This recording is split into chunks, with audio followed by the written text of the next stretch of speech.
There are no subtractions and divisions in our mind. There is only addition and multiplication. I will just remove negative thoughts and I will have positive thoughts. All the best, it's not going to work. It's just that you need to pay little attention as to how it functions. You will see there is a distinction between what is you and what you have gathered.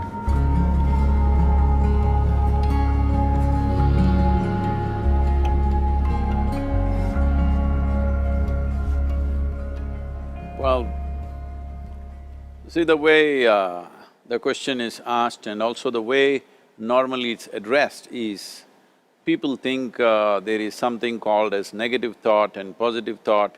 They want to remove the negative thoughts and have only positive thoughts. For such people, I would ask them to just experiment for 10-15 seconds. Let them forcefully remove one thought from their mind. For example, next 10 seconds, just don't think of a monkey. Try not to think of a monkey for next 10 seconds. You will see you will be full of monkeys. So what I'm saying is, this is the nature of your mind, because in this mind, all the three pedals are throttle. There is no brake, there is no clutch. Whatever you touch, it will only go faster. In this kind of mind, people have been taught from moral teachers and religious teachers, do not think about bad things. Well, since then it's been a full-time job. So there is no way you can handle the mind like this. This doesn't need any great enlightenment.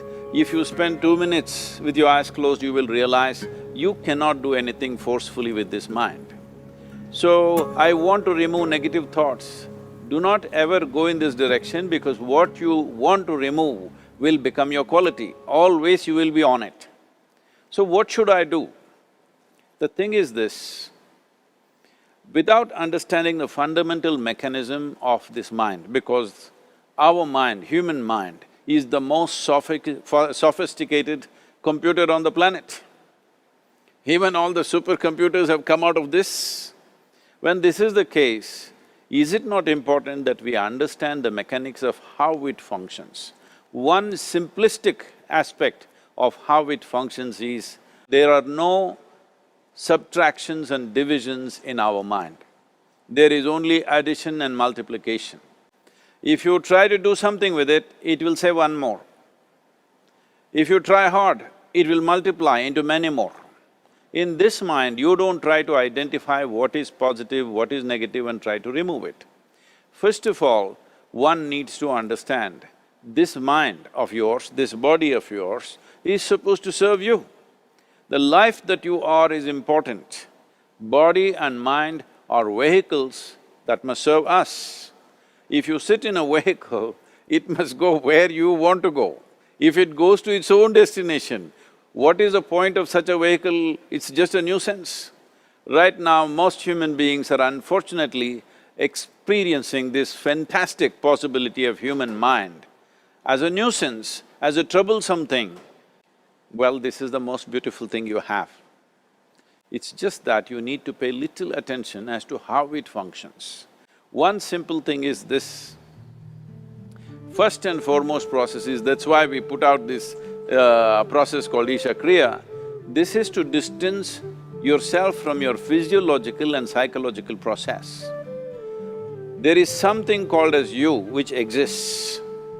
This is not a composite of all your thoughts and emotions and physiological processes. Beyond that, there is you. If you close your eyes, even if you cannot see anything, you're still there. It is through the window of your eyes that you're looking out, but if you close your eyes, it doesn't mean that you don't exist, you still exist. So beyond your thought, you still exist, beyond your emotion, you still exist. So that you, the life that you are, this has to come into your experience. Why is it that you're not allowing that to come into your experience, which is the most significant aspect of who you are? Who you are right now, the most significant aspect is, you and me are alive right now, this is it. What I'm thinking, what you're thinking is not the important thing. We are alive right now, that is the important thing. So, it is important that you focus on this fundamental sense of aliveness within you, and then you will see there is a natural distance between you and your thought process. Once there is a distance between your psychological process and your physiological process, this is the end of suffering. Because there are only two kinds of suffering that human beings go through, physical suffering and mental suffering. Once you create a little space between you and your mind, between you and your body, this is the end of suffering. This is something every human being has to experience and know, otherwise thinking I will just remove negative thoughts and I will have positive thoughts, all the best, it's not going to work 100%, it's not going to work because nobody can remove it, they can avoid it for some time. So when negative thoughts come, you say Ram Ram, Shiva Shiva, whatever you want, but this is just avoiding, it's not gone. The moment you stop that, it will pop back with great force, otherwise it'll come back in your dreams.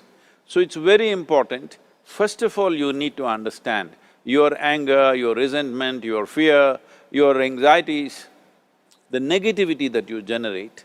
Generally resentment, anger, it is always directed towards somebody.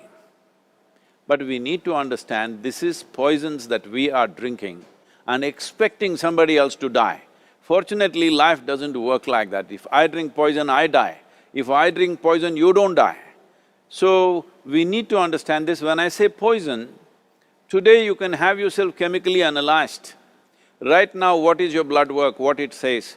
5 minutes of intense anger, check your blood work and see, there will be lots of negative elements in it, literally you're poisoning yourself. So, do you want to poison yourself? Definitely not. Now the very question is coming from certain helplessness, what shall I do? Don't do anything, just sit back and just concern yourself with something which is a life process. Maybe your heartbeat, maybe your breath, maybe just the sensation of being alive. Depending upon how sensitive or how perceptive you are, accordingly, find something. It could be a sensation in the body, it could be breath, it could be heartbeat, it could be anything, something which indicates life to you. Just pay attention to that for some time. Slowly you will see there is a distinction between what is you and what you have gathered, which includes both your physiological and psychological possibility or mess, whatever you made out of it.